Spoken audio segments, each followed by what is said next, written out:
You feel weird? I'm on the left and you're in the center. I should be on the not left. Anyway, sorry. Hey guys. Welcome to The Writer's Journey. I'm your host, Lauren Moore, and with me is the awesome Kayleen Williams, and also our lovely guest, whom I will introduce in just a moment. We're two authors on a journey to learn more about writing with you, the audience, and thank you for joining us tonight. Tonight's episode is brought to you by The Writing Dream, a new book for authors written by Josh, Scott, and myself. Check it out on Amazon right now. Do it. Yeah. Our guest tonight debuted her very first science fiction series this year, the 5th column. It is awesome. I'm listening to it on Audible right now, totally enjoying it. And one of the things that made it so excellent and is crushing it in sales is that our guest knows a whole lot about managing reader expectations, which is what we're going to talk about tonight. Molly Lerma, she's a friend of mine, and she is here on the show. So welcome to the show, Molly. Hello, thank you for having me. We met at 20 Books to Vegas, and we're gonna see each other again in November. We're already planning the whole trip. We are. Excited. Can't wait. It's only been like 2 months, and I'm just like, okay, so what are we doing for the next one? Right. Where are we staying? Yeah, we got it figured out, which is nice. Slotting it all out, and it is going to be epic. Epic. Molly, you've been an editor with Variant Publishers? Publications, right? Yeah. Variant Publications for a while now, and now you're writing your own book. And one of the things that your readers really love is that you have a lot of fan interaction at Variant Press. So tell us, where did that come from? Who kind of pioneered the building a connection with your fans, building a platform with your fans, and what does that look like for you Variant authors? Well, for me, I learned everything from Jeff Chaney, or J.N. Chaney, as a lot of the readers and other authors know him as. But I joined his Facebook group, and he was interactive with me. And I had already read all the books when I was like, I'm going to go check out this Facebook group. And I'm in, a couple authors' Facebook groups, and none of them interact. It's just for them to post announcements. They might give you the odd comment, but they don't really interact with every person or post memes or, things that people are really interested in beyond the books.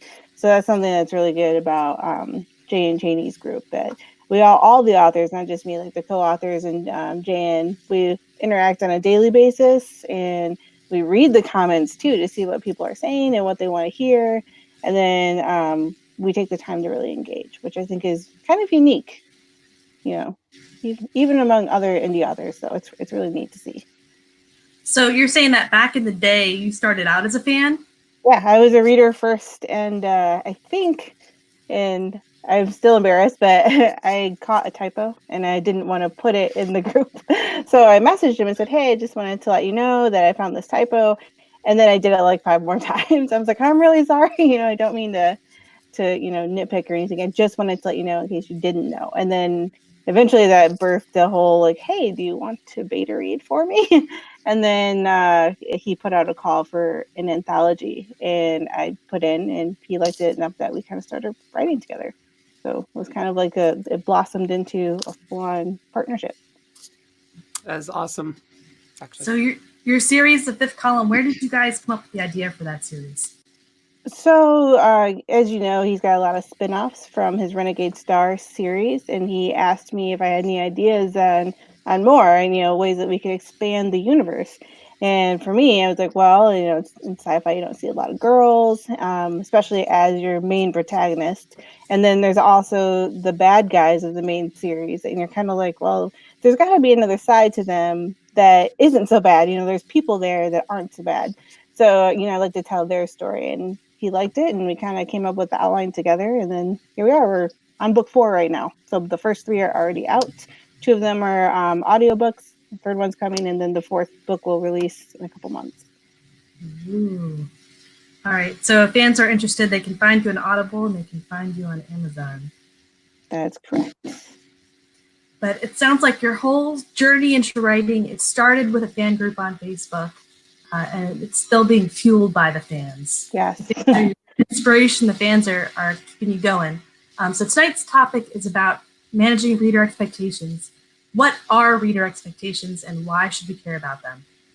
So reader expectations for me are what you put out to the reader. So everything that you tell them, whether it's the blurb on what your book's going to be about, you tease them with a cover, and there's definitely a certain expectation when you give them a cover that something that's going on in the cover is going to happen in that book. They can relate something, and I've definitely tied in storylines just to make sure they fit, the cover, because maybe it wasn't in there before, but now it is. Same thing goes for the interactions that you have as far as telling them when something's going to be published, when the audiobooks are coming out, anything that you tell them, they're going to expect, whether you say that through a direct message, through an announcement, or just through your ads even. So That's interesting that you say that about the cover, that you actually try to incorporate some sort of scene that has to do with the cover, because in the first few years getting into the indie scene, one of the number one things I heard was make sure you, on the cover, don't try to make it a scene. You need to make sure that it holds the theme and it holds a trope and it holds this and that, but don't make it an actual scene in the book. It's too personal. They're not going to get it.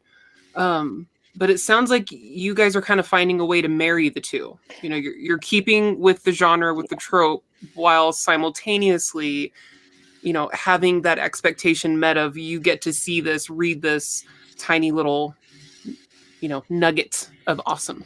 That it's funny you say that. It definitely is a balance in a marriage, because I remember when I first posted the picture of the first book, and somebody immediately was like, does this actually happen in the book?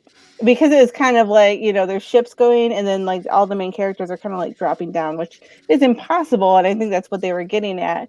And so from then on, I was like, okay, if it's on there, I'm going to at least try and make it so that, if it's there, there's some essence of it in the book so that it makes sense.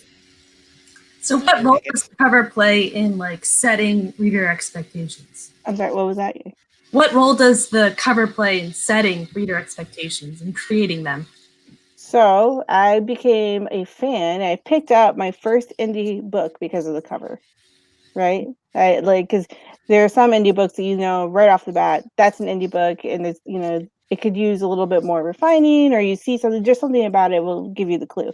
I had no idea when I picked up that first book. I was like, oh, this looks really good, and I read it and I was so impressed. And I think that when you have a really good cover, that's something that your readers are going to pick up, or if you have a bad cover, they're going to pick up that too. So there's an expectation of almost the quality of the book, because we judge our books by their covers. I mean, people say not to do that, but we do. They say not to say mean things, but people still do. They do.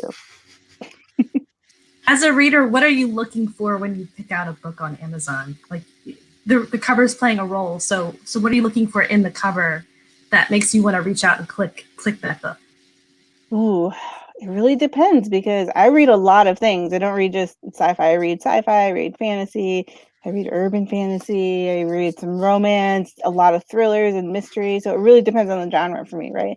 But for sci-fi, I do kind of like the hues of blues and purples and like the cosmic look, So if there's that, or the style of ship. Because like the ship looks cool. And I think when I picked up this book, I was like, hey, that reminds me of Firefly. And for me, I was like, oh, that pulled me right in, So just depends. So in your cover, you can also nudge a little bit to bigger fan bases that can also inspire. It's like, ooh, I remember when I was so much in love with this thing. Maybe this can give me that dragon again. And yeah. Well, that's what's going on with The Witcher. All the disappointed Game of Thrones fans, which, by the way, don't spoil it for me. I have not seen the last season. I'm protecting myself for any day. But but they're all going to see The Witcher now. And it's kind of like they keep saying that, oh, it's for people that like Game of Thrones but want to have a happy ending or whatever. And they're like, oh, okay, get I'm what gonna they go didn't see get. It. Yeah.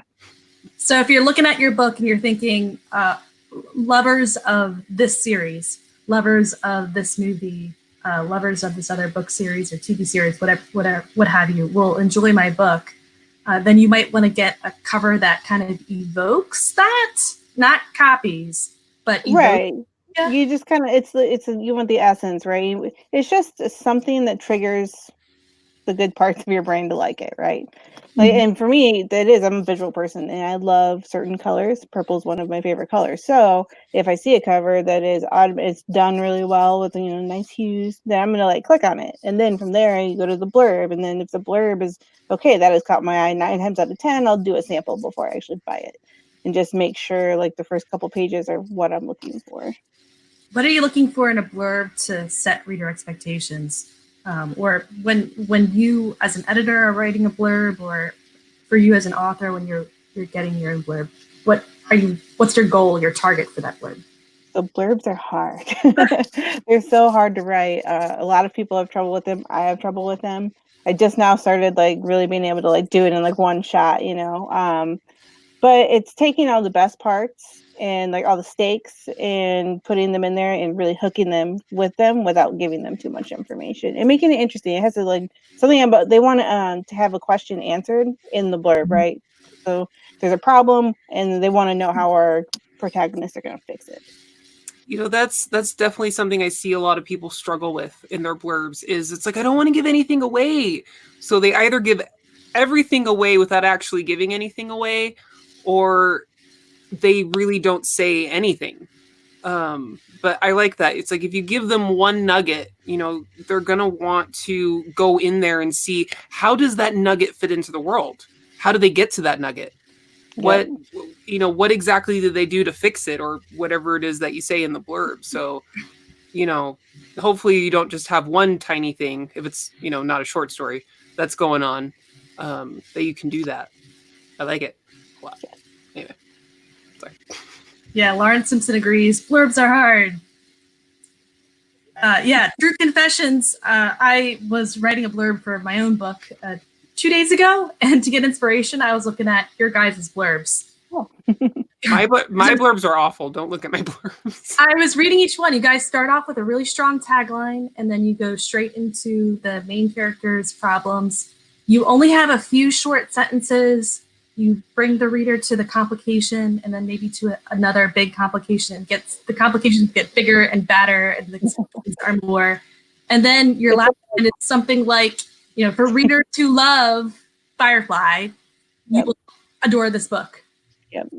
Some other tie-in to a bigger series at the very end. And so I think your blurbs they're kind of have an easy to follow formula.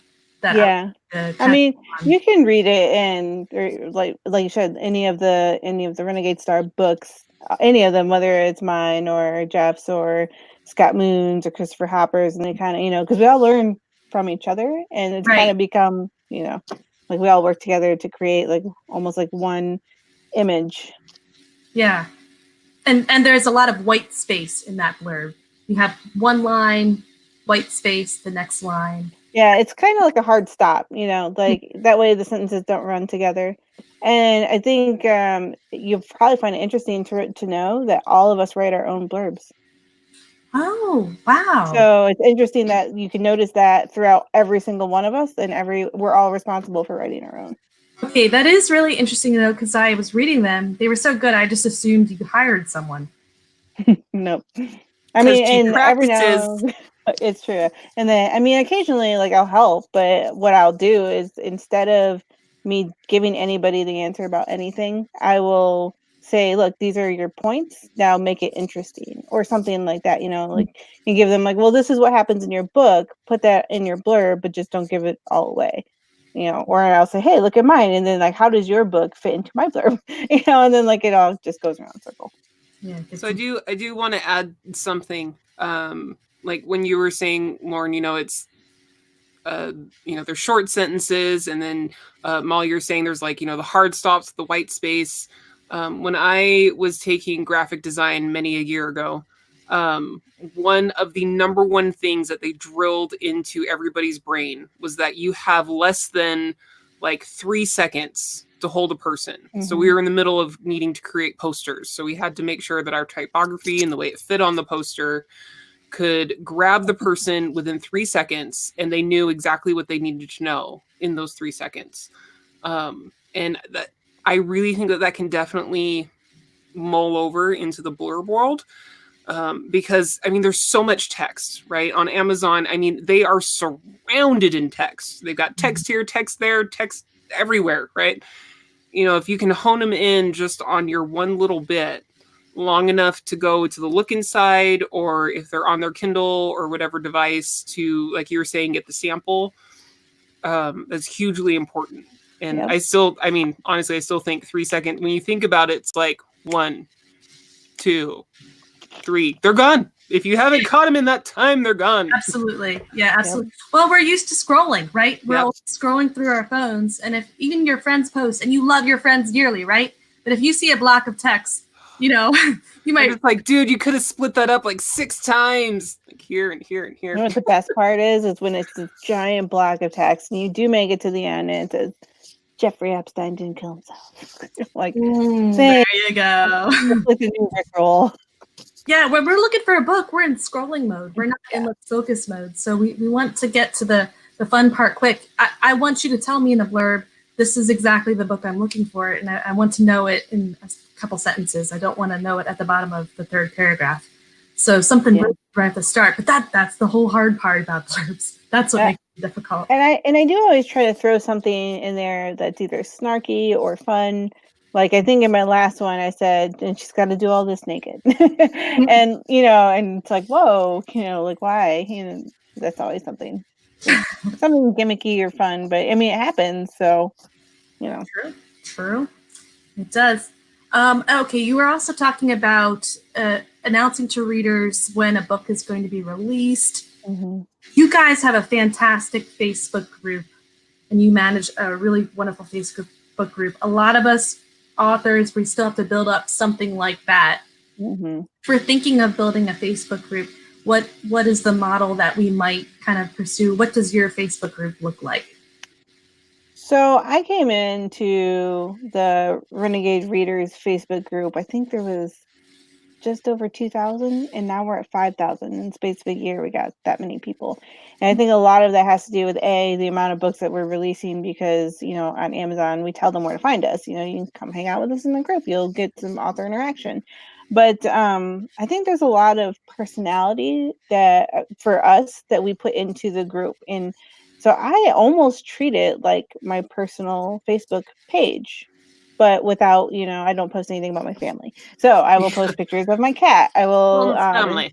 Right, you know, and I try to keep it sci-fi related. That, you know, those are the things. So you try to keep it to what your audience is going to find interesting. So if you're writing sci-fi books, your author expectation or your reader expectations are that they're interested in sci-fi. So sci-fi meme them up, you know, anything you can, and especially obviously if you find it interesting, then you know they're probably going to find it interesting, and then they like to comment back. I like to hold little mini contests. So like I'll put little Easter eggs in the books, and then I'll say, hey, who can find it, you know, and then I'll send out a free book or something, you know. So I try to interact with them as much as possible. Yep. Like I think the last one was I had a poll because the girls in my book are always trying a new type of alcohol because they've never drank before. So now that they've got all this freedom, they do that. And I was like, oh, what should they try next? So, you know, and then you get all these like tips from people, and it's neat. So do you get feedback from the readers that you incorporate then into your story? Ooh, what do you mean? Well, you were asking about like alcoholic drinks and what should. Oh yeah. I thought you meant like actual people. No, well, I hadn't thought of that. But are there like tips or ideas or suggestions or plot ideas? I don't know, that you incorporated from your group. I'm careful with plot ideas because, you know, if somebody says, oh, you stole my idea, so I try. You owe me all the money. Yeah. I do try to stay away from that. I think we all do, just, you know, and that's even everybody. It's like a known thing. But for little things like that, absolutely, you know, especially if it's something that I've gotten wrong. I did have somebody once, you know, say that I was using a term wrong, and I knew that it was wrong, but in my head I was like, but people mix it up in dialogue all the time, so I put it in the dialogue. And then they were like, oh, but that's not the right way. You know, and people will notice that stuff. So you can change things, you know, based on what people tell you. And it can be helpful. All right. So Facebook groups, really engaging with your audience, almost like it's your personal page, can be more than just buy my book, buy my book, buy my book. They can give you the tiny ideas. It's like you're like, oh, I have all this action. I need to have some kind of like funny scene.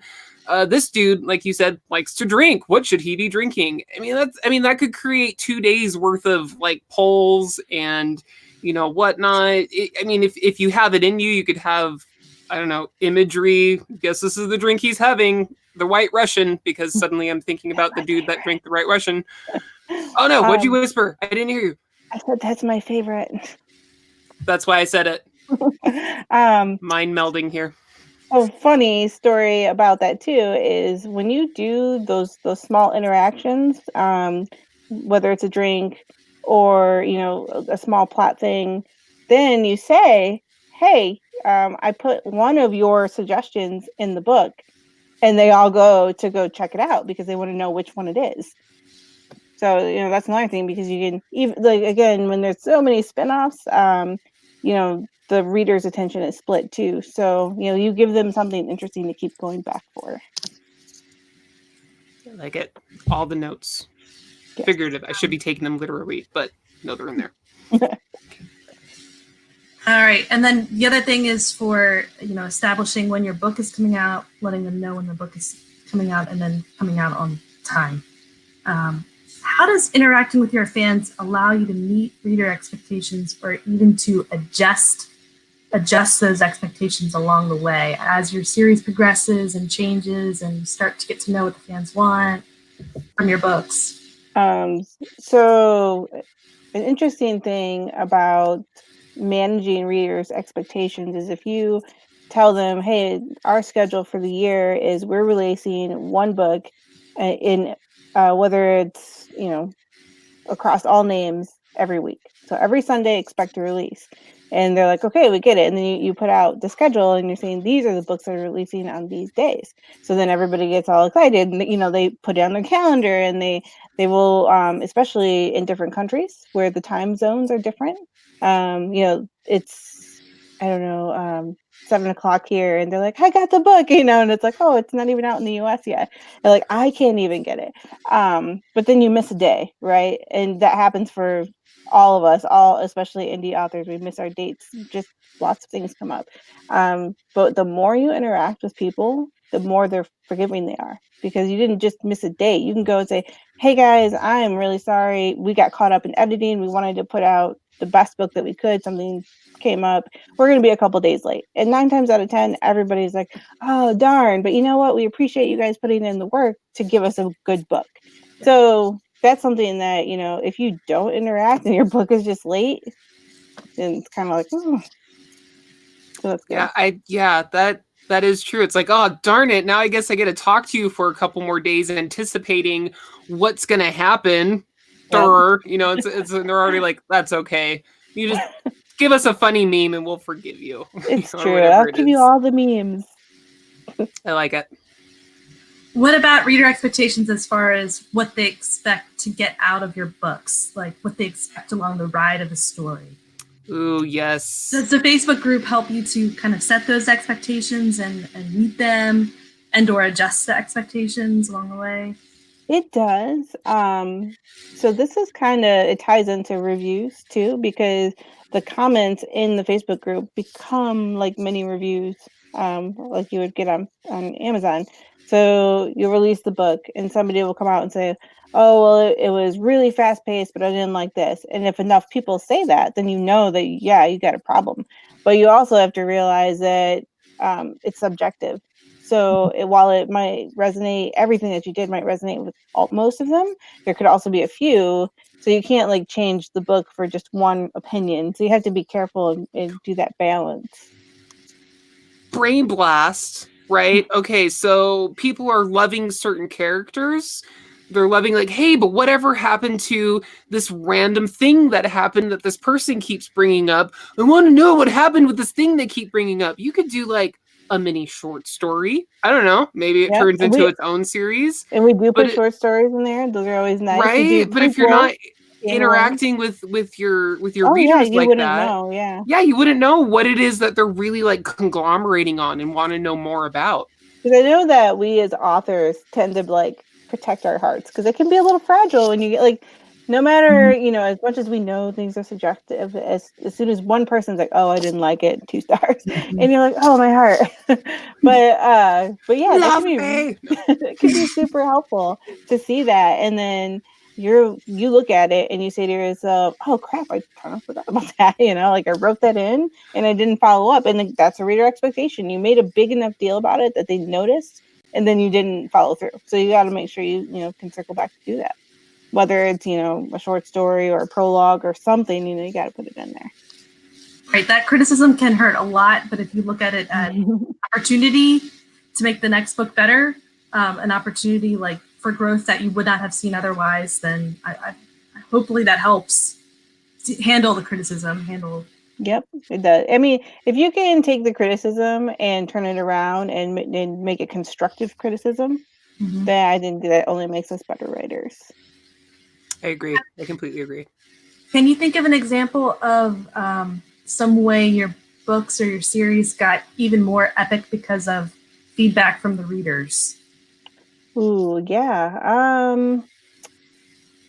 So there was one thing in particular that somebody said it was too emotional. There was too many, like flashbacks, too much like thinking. You ripped their heart out one too many times. Right, So I kind of did a little test, and I made my last book very action packed, and I didn't put any flashbacks in there, hardly no emotional stuff. It was just straight, military sci-fi and kick butt. And it's everyone's favorite. So that's an interesting take. Well, I guess in the military sci-fi genre, they want that action. They want the, wham bam, thank you ma'am. Got to sneak in the emotional stuff and the hard thinkers. It's very subtle. Yeah. Subtext. All right. Do we have time for a little sponsor? You know what? I think we might just have just enough time for a slight show sponsor from The Writer Dream by Lauren Moore, Josh Hayes, and Scott Moon. I may have changed it a little bit in the beginning. In a world where writing is your dream, but there's just not enough time. Or maybe you've already written a book or 6, but they aren't doing well. What, with nearly 50 million books on Amazon today, what can you do to make your book stand out? From the popular podcast Keystroke Medium Live, Josh Hayes, Scott Moon, and Lauren Moore pan the gold for hundreds of author interviews, anecdotes, tips, and advice from authors across the publishing spectrum and all over the globe. We've chosen the very best of it, time-tested and proven successful, backed up by our personal and professional, because we're all professionals here, experience! Whether you can't find the time to write, you don't have a clue how to market, or you just need to fine-tune your process, there's something for you in this book of doom. Yeah. Click, Fido! Epic. I don't know what that was. Voice! Yes! Do it all. Okay. Awesome. And the way we wrote that blurb was I wrote it and then I sent it to Ellen Campbell and she made it awesome. And then I totally added in something in there. I don't even know what happened, but it happened. And that's what we're going with. And it was epic. It was epic. Yay. All right. So we were talking about adjusting reader expectations based on interactions in the Facebook group. And I guess a question for me, first book out, that's exciting, that's wonderful. But if I'm looking for feedback, and some of it's going to be, critical, what I could do better in this book and what I can do better in other books, I can see how that can quickly get overwhelming. And even if it's a whole lot of fan love, you guys have awesome fans who love you so much. And we're 5,000 of them on the Facebook group. I can see how that can be overwhelming. A lot of love. It's fantastic. It's wonderful. But it can quickly, there's only one of you and a whole lot of them. So how Does all the reader interaction get overwhelming? If so, how? And then what do you do about it? How do you deal with it? Sometimes it can, because I try to check my notifications every day, almost every hour, so that I'm not missing them and they're not piling up. And so if I start a thread in the group and if people comment, I at least try to interact with it some way, whether I respond with a meme or just a reaction or a GIF or whatever. I love the GIFs. Everyone knows I'm all about the GIFs. But it can be a lot, especially if something's getting hundreds of comments, because that's happened before. And sometimes you have to shut it off, and that's okay. If you have to take a break from social media or whatever. I've done that, and I've had people reach out and ask if I was okay because I wasn't active in the group for like 3 days. And that feels good and it's nice, and then you're ready to come back, after a little bit. And then the other thing is you take things with a grain of salt, right? You get, lots of like, oh, you should do this, or hey, we're waiting on this, and you're like, okay, I'm gonna cherry pick that one and do that thing. And then too, we built a beta team for the very serious readers that are really liking to put input that they know that we'll accept and like at least discuss. And we've gotten some really good changes, I would say, from that. What were the steps you took in creating that beta team? Like, how did you pick people? How did you approach them? What did you say? So it came from a time when we were kind of we had one editor and we had a lot of books. And I think that there was just so much going on that we were missing a couple of typos here and there. And people were like, hey, you're getting some typos here. And then there are certain people that would repeat customers. And we finally were like, you know what? I think it's time for a beta team, because I think it would be good to have another set of eyes on things, because the books are coming out pretty fast. So we put out a call and said, hey, we're looking for this many people. If you're interested, let me know. And then I created a separate private Facebook group for that group. And then they get a copy of everything before we put it out. They read it, and then it's in a Google Doc, and they can comment and let us know if we missed something, or, if something doesn't make sense, like, hey, this person was just up here and now they're down here. So continuity even sometimes. So you share it as a view-only Google Doc, and then they just kind of read it and then post in the group. Comments. I give them access to comments just because it's easier, because they can highlight exactly where it was, and then they can leave, a detailed comment on that spot. It's really easy for me to go in, and a lot of times, if it's something like readability, they're like, this doesn't quite make sense, or it just reads awkward, and then I'll go in and fix it and say, hey, does this look better? And they can respond right away. It just makes things a lot more streamlined.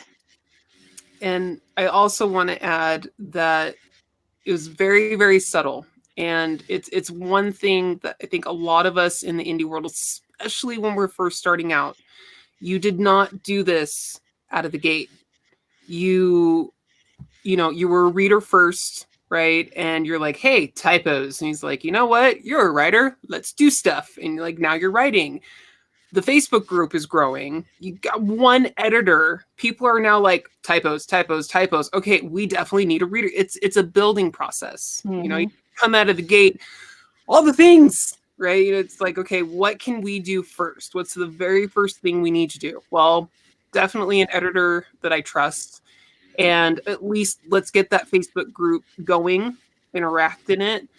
And then as you get all those books out, you guys are getting more people on your team, that's when now you're building, that beta group that is dedicated to reading it beforehand, and you trust them to leave those comments. Yep.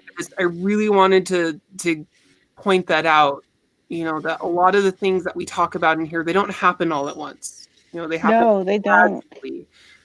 As the time is needed, when you need to do them. So I mean, I think that we're learning things every day. Even now, like in another year, we'll have grown even more, and if we had the same conversation a year, I would probably have totally different answers. Yep, exactly. Because you would have different expectations even as an author, of what you need based on the expectations of your grown readership. So, yep, I agree. Right. So as a new author, you kind of joined Jeff's kitchen where there's a lot of pots already going. You already had them going. that's a boon, and that's one reason someone might consider a new author might consider wanting to get into a co-writing situation. But let's imagine that you were writing on your own. You haven't written yet. You haven't published yet, but you were planning on publishing. What would you want to set up first before your book launch, or after you've launched your books? What would be kind of the next step for you? Now that you know how to run a Facebook group and you know how to run beta readers, you know how to run all these things that are in the kitchen, what would you set up first if you were setting up your own kitchen for the first time? A team. Mm. Because if there's one thing that I've learned, one person cannot do it all.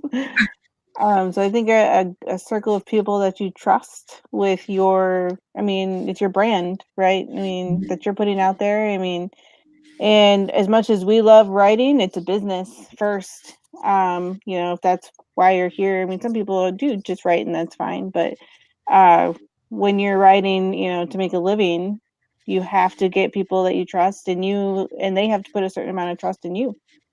So it kind of goes both ways. And then I think identifying what people are good at. Like Jeff, with me, realized that I remember things about the books.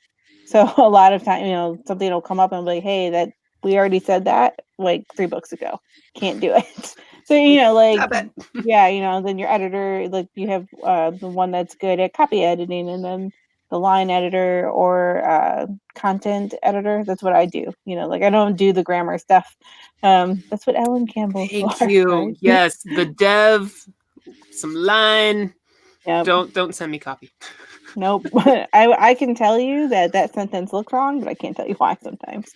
But then also, and this is something that I've learned from working so closely with our beta readers, even different beta readers are good at different things. Like there's one beta reader in particular, and he's I'm not playing favorites, but like I really enjoy reading his comments because they go deep. He's like, well, I don't know if this is what you're trying to say. He's like, but this is how I'm reading it, and this is the visual that I'm getting, and I don't think that's where you were going with it. And I'm like, oh, you're right, that wasn't clear. So then I go back and I adjust, and it's very helpful, So are finding missing words. They're all equally helpful, but it's interesting what other people are good at finding. So who would you want on your team? What? Oh, lots of people. So let's vague book it, right? So you're the author, you're writing. Okay. Would you want a separate developmental editor, copy editor, line editor? Would you mix them up? Beta am I a reader? millionaire in this scenario that I can have anybody I want? I can build a dream team. Okay, so let's do dream team, and then we can break it down to realism. Budget team.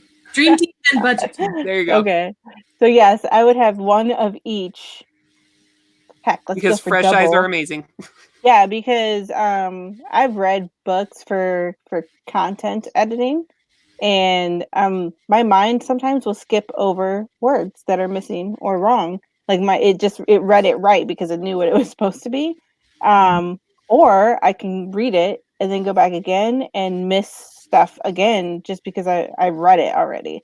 So the more editors, the better. That would be great. Let's see, a lore master. Ooh, a lore master. Let's explain this. Yes. So I'm a lore master for the Renegade Star universe. That means I read every single book. We have a world Bible, but a lot of people come to me and ask me, hey, can we do this? So that means I keep track of the technology, the people, personalities even, because there's a occasionally crossover between the spinoffs. And they'll say, hey, I wrote this, can you check it? And I'm like, oh, that does not sound like that person at all. So, I would consult that author and have them write that scene for you or at least the lines. So the lore master is the GM of the book world. For whatever universe. Like, I have not read all of Julian Feeney's books. I have read all of his Renegade Star books and then a good portion of the others. But I know them frontwards and backwards. Like, even if it was 3 books ago, or if I'm looking for something for my own books, I know which book to go find it in. It's stuff like that. So I read them over, and I'm like, hey, we like our uh, our timeline is so far in the future that Earth is a myth, so we can't use certain animals. So there's are very specific animals that came on the colony ships. We don't mention anything else. So I go through and I check for that and just make sure we don't have any Earth references. So stuff like that can also be part of Okay, the author goals, lore master. Yes. Who else is on your team? Okay. An assistant. Because as much as I interact on the Facebook group, I don't have a lot of time to go in and do the scheduling.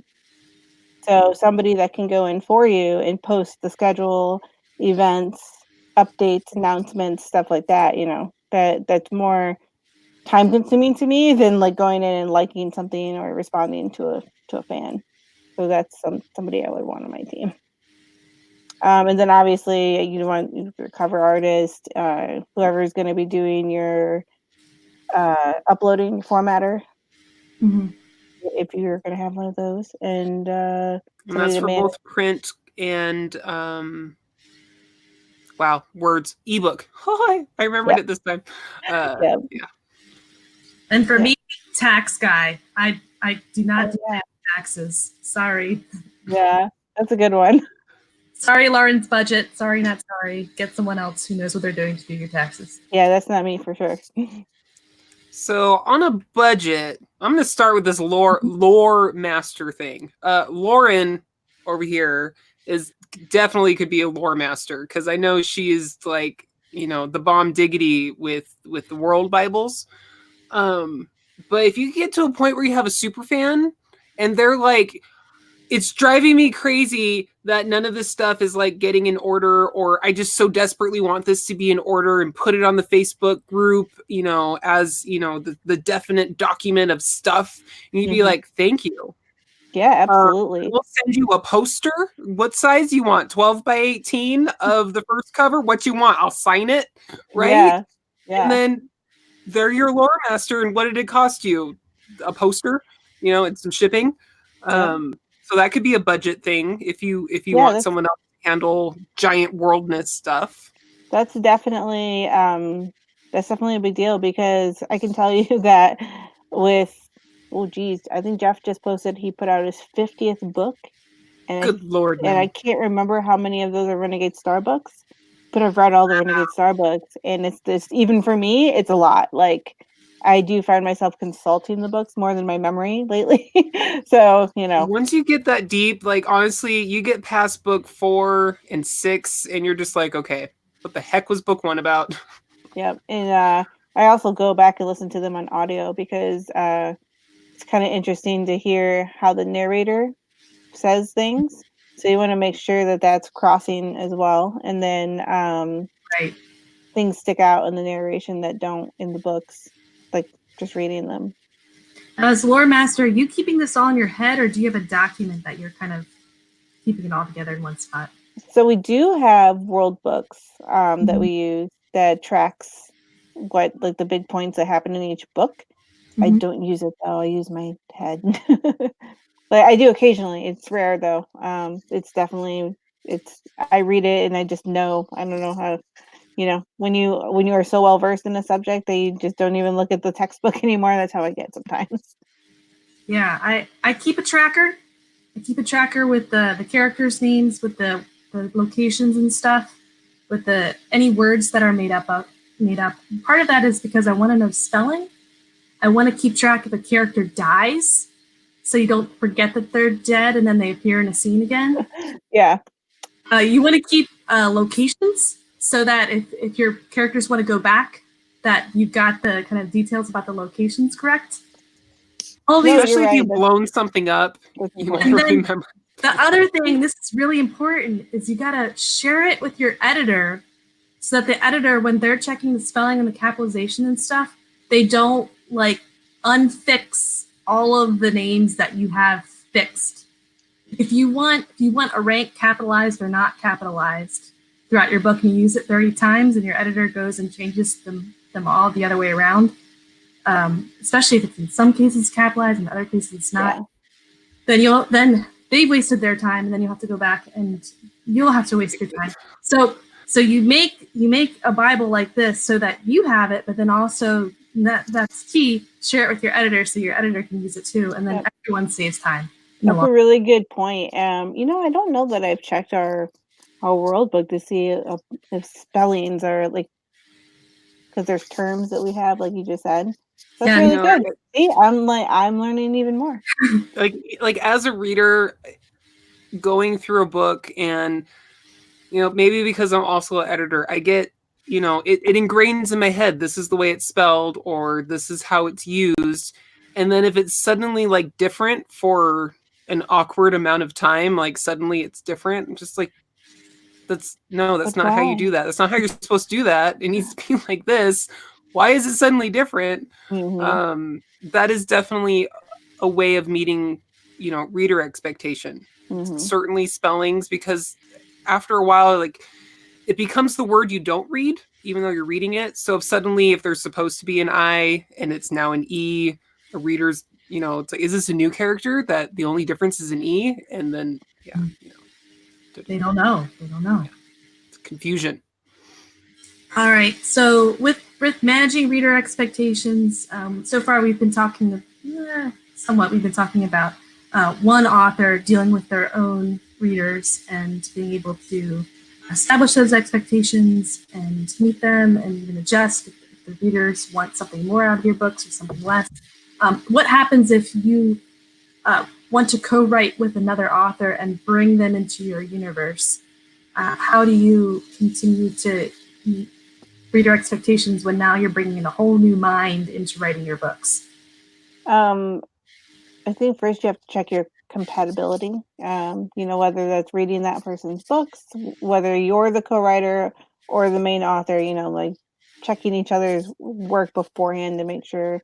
But also can be writing styles because when I first started, I had to learn to write to a specific type of outline. And that's something that has definitely made me better because it's more structured than the one I was doing, which was a mixture of plotting and pantsing. So now there's like the whole 3-arc structure, 3-plot. I said that wrong, but you know what I mean. So it takes some learning. It does. It really does. I mean, even now there are times I'm sitting there and I'm like, oh man, plot point 1, what's it going to be? And then like you sit there for a little while, but when you get it figured out, like as a whole, it's good. But there's some people that don't write that way. They prefer like to write, either they're pantsing their way through it, or they just have very basic plot points that they do, and there's no acts. And as long as you can work together, that's something that's important. But the other thing is there's a style, because reader expectations are they're going to read these books because your main author put their name on them. So that means there's a certain voice and a tone and style that they've crafted that these readers are looking for, and you can't change it too much. So you have to keep the essence the same while injecting your own self into it, and that's a balance. It really is, and you can see too if it's off. People will comment and say, "Oh, this doesn't," like, who wrote this line? And so you'll have those moments. Definitely a co-authorship. You almost want to blur the lines. Yes, you don't want it to be obvious going from one scene to another that somebody else wrote something. Mm-hmm. So what were J.N.'s readers looking for in the 5th column? Ooh. So I think what intrigued them was my initial idea that, we saw so much of the Union, and then the main character who's like, he's a renegade who's operating outside of them. But then there's kind of like this shadowy, like third world, almost kind of country called the Sarkonian Empire. So they're kind of like the underdogs. Nobody likes them. They're kind of like rough, they do like guerrilla warfare better than they do space battles. So if you try to come take their planet, they can defend their planet, but if you try to fight them in orbit, they're gonna lose. So like they're scrappy, but they steal everybody's ideas because they can't come up with their own. So like all the technology that they have is bastardized from other people first. And I thought it would be really interesting to show what it was like for somebody that was forced to be in the military versus, like just all the bad side of it. So you get to see the underbelly, and then you get to see it from a girl's point of view, because none of the other books are written from a girl's point of view except for, I think, 2 prequels. And that's something interesting that we don't get to see very often. And I think it's interesting to also see it from like a female soldier's point of view. So like they're still hard and it's still tough, but they're girls. So it's interesting. So you wrote it with the essence of Jay. Mm-hmm. But your spin was to be like, hey, underdog society, all we know is bad stuff. Let's really get to know them and let's make it from the female perspective. Yep. So that's from what I'm hearing. That's how you gave it your essence, was the perspective and the type of story, not so necessarily. There's no check sheet. Like there's no written check sheet that Jeff is like, here, you should follow this. But there's something that as somebody that interacts with the group daily, I know what they like. So there are certain beats that you can hit. So your main character is kind of like rough. She's funny in like an undertone kind of way. There's an AI in almost every series, and there's something unique about them. So the Reaper series has a really cool AI that he's actually in the guy's head, and like they're kind of snarky with each other, but it's because they like play off each other's personality. So mine, she's not sentient because she's artificial, but she learns about the human race by watching movies and then by reading like the scientific data, and then she tries to match it to the people on her ship. Oh, is that her secret? The movies? Yeah, and then I don't know if I don't want to give it away, but there's a point where Spoiler alert. Yeah, they say they find out she's been irritated, but because she's an AI, you have to word it the right way. So like I worded it like her sensors were getting overloaded with negativity, and it was like, so she would malfunction. So you give them each something interesting but different. So everybody has an AI, but everybody's AI has their own thing. So as long as you have like the one element, you can make it your own. So I super love this. Y'all have created like your own interwoven tropes inside your own universe. Like, all right, you need to come up with an AI because every freaking one needs to have an AI, and it needs to be unique. Yeah, and everybody has. I love that. I absolutely love that. Everybody has a vice. Like Jace Hughes, the main character of the Renegade Stars, his is coffee. He loves coffee. And then mine, I didn't want to do that because so many people put coffee in their books, and I love coffee, but I did energy drinks. Like, so she's like, oh, coffee's lame, like I only like energy. So she's carrying cases of energy drinks to fuel her through her missions. So everybody has something like, and they think Halleck Keynes from the Reaper, he does cigars. So like everybody's got like a little thing that that's like their deal. Nice. I like that. Reader expectations, bringing it into the real world, because we all have our own vice, right? We all have like the one thing, dude, it's noon 30. I need this thing. I need to do this thing. I need to go ingest or run or whatever it is. Whatever it is. Nap. Right. Nap. Could you imagine? It's like the middle of a battle. Nah, but it's 4. Sorry, I need to for at least 5 minutes. I need to go nap. Y'all just need to take care of it. It's like, dude, are you serious right now? No, I'll be good. Just 5 minutes. Just give me 5. Yep. Siesta time. I love siestas. They're fantastic. They are. All right, last point in our topic about managing reader expectations is audio production. Audio is huge.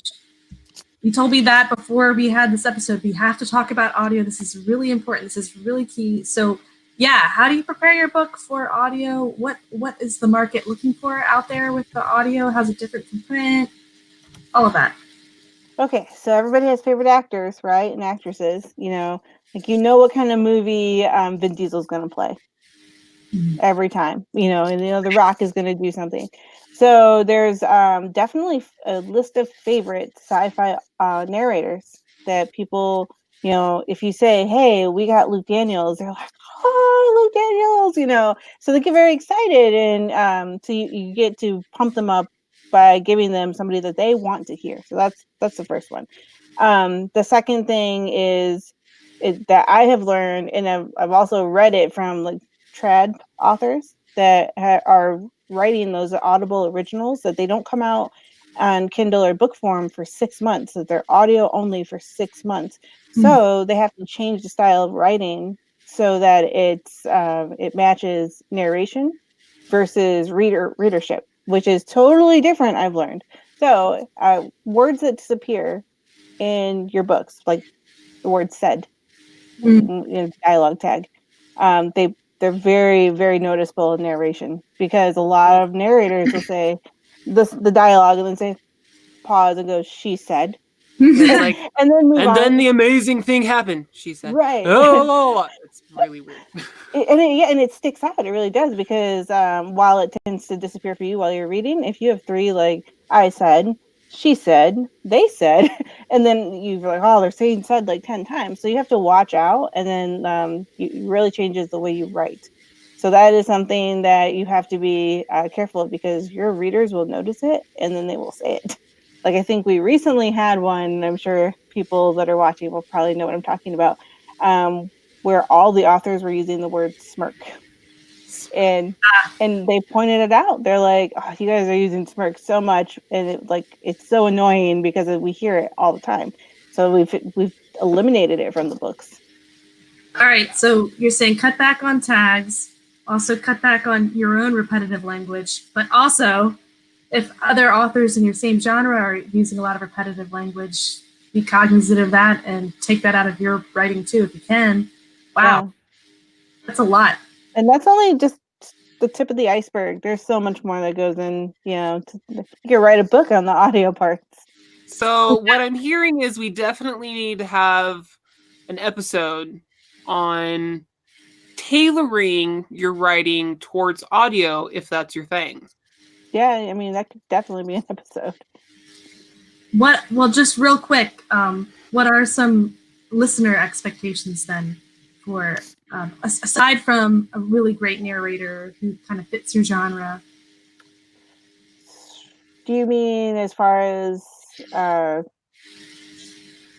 okay, so like for us, the release schedule, because they come out so far behind the book, like it's months sometimes, and they're clamoring every day, almost every day. Hey, do you guys have an update on the audios?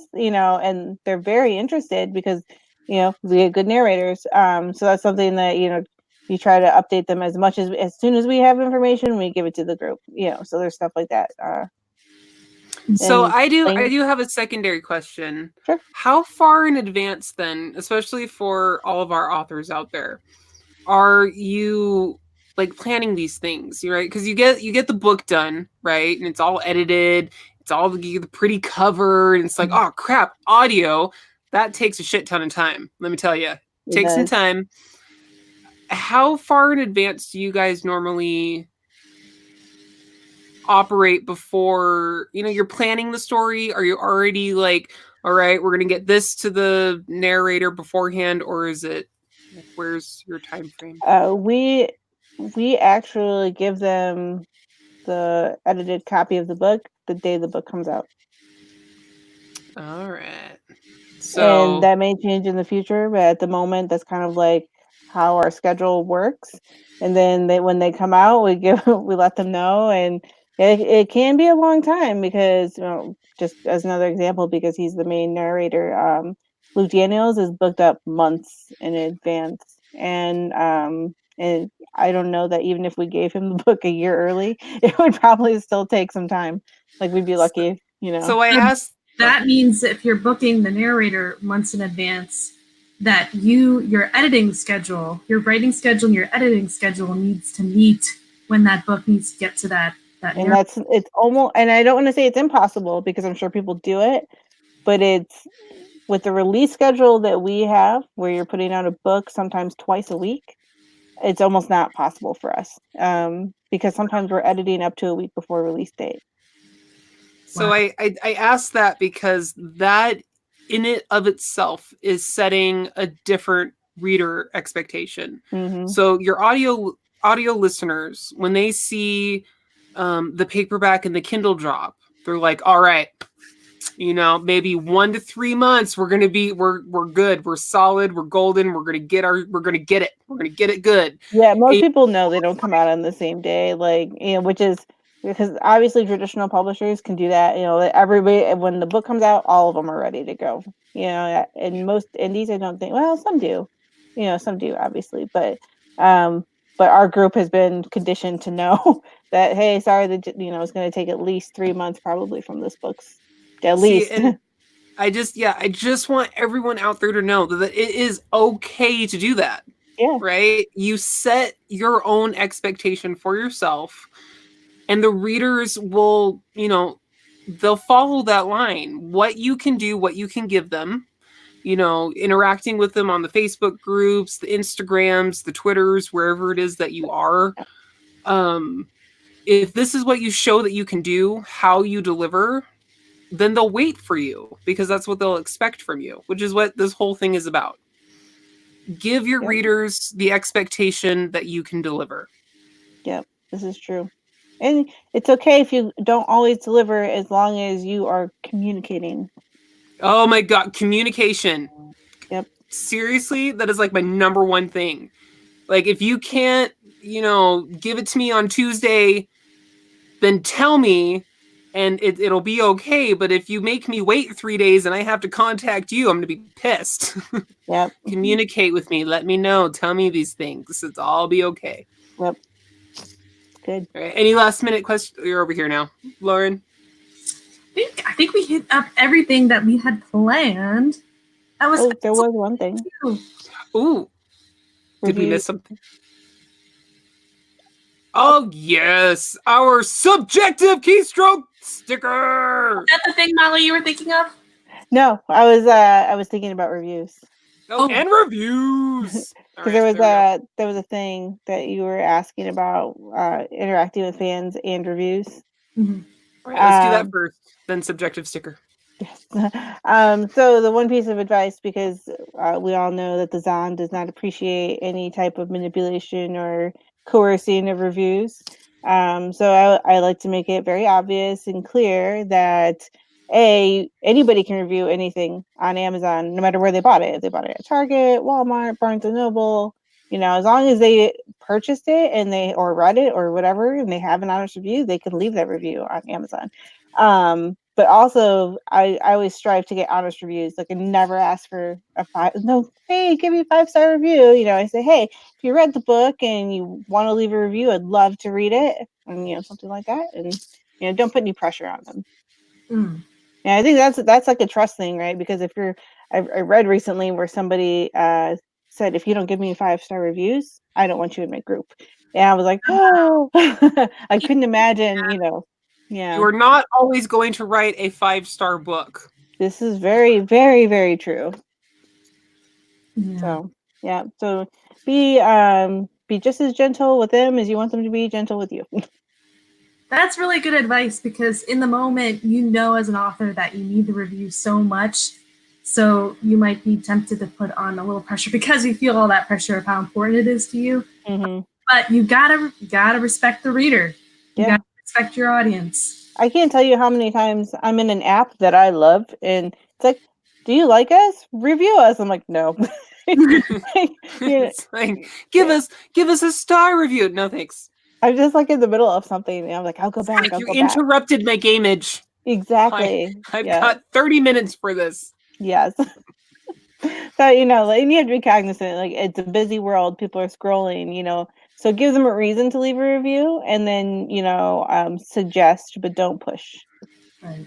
That's good. Suggest but don't push.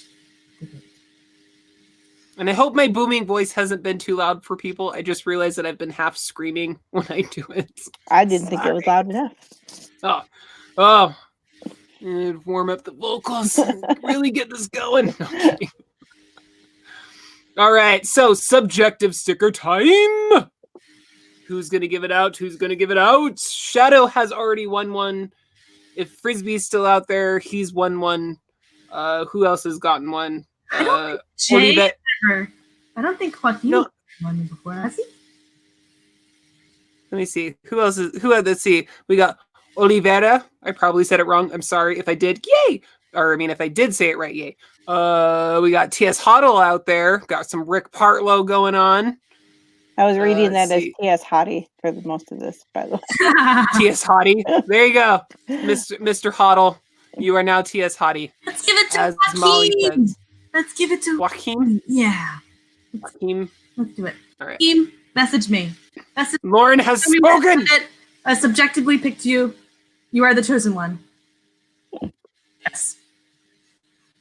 Raise roof. Raise roof. Okay. All right. Oh my goodness. This has been so much fun. I've had a lot of fun talking about all these things. I feel like I have been talking a lot this episode, which doesn't always happen all the time, which is okay. Super good times. Molly, over here. Wait, no. There. Wherever you are. Right. I can't. It's opposite for pointing. So could you please let our viewers and our listeners know where they can find you, stalk you ever so gently and not at all creepy? So obviously I'm in the Renegade Readers Facebook group. That's where I'm most active. I have my own group, but I'm more active there. On any of the social medias, so Instagrams, Twitters, Facebook, whatever. A lot of times I'll let people friend me as long as they don't be creepy. Yeah, don't be a creepy stalker. Yeah, because I'll block you fast. But yeah, no, and then you can just search my name on Amazon. So that's me.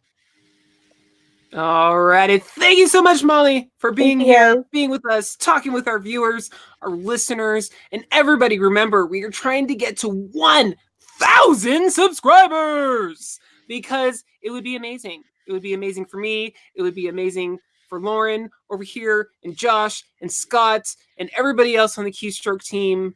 We would love it if you would hit the bell, smash that subscribe button, so you always know when we have more shows going on where we can talk about more reading, writing, and everything in between right here on Keystroke Mediums, The Writer's Journey. Good night, guys. Night.